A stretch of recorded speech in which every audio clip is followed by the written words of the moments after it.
இப்போ நம்ம இந்த வீடியோவில் என்ன பார்க்க போகிறோன்னா, தருமபுரி மாவட்டத்தில் உள்ள ஒரு சட்டமன்ற தொகுதி தான். தருமபுரி சட்டமன்ற தொகுதி 2021 சட்டமன்ற தேர்தலில் வெற்றி பெற்றவங்களுடைய 3 இடங்களை பிடிச்சவங்களுடைய பட்டியலை பார்க்க போகிறோம்.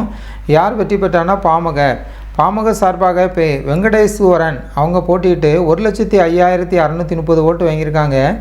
48.99% ஓட்டு வாங்கி பாட்டாளி மக்கள் கட்சி வெற்றி பெற்றுக்க பார்க்குறோம் தருமபுரி சட்டமன்ற தொகுதியில். 2வது இடத்துல யார் இருக்காங்கன்னா திமுக சார்பாக சுப்பிரமணி அவர்கள் போட்டியிட்டு 78,770 ஓட்டு வாங்கியிருக்காங்க.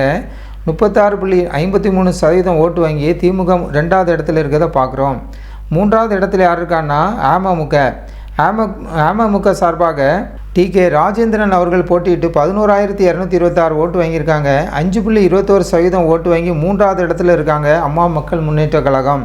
3 இடங்களை பார்த்துட்டோம். தருமபுரி மாவட்டத்தில் உள்ள சட்டமன்ற தொகுதி தான் தருமபுரி சட்டமன்ற தொகுதி. இங்கே பாட்டாளி மக்கள் கட்சி 2021 சட்டமன்ற தேர்தலில் வெற்றி பெற்றிருக்கிறத நம்ம இந்த வீடியோவில் பார்க்குறோம்.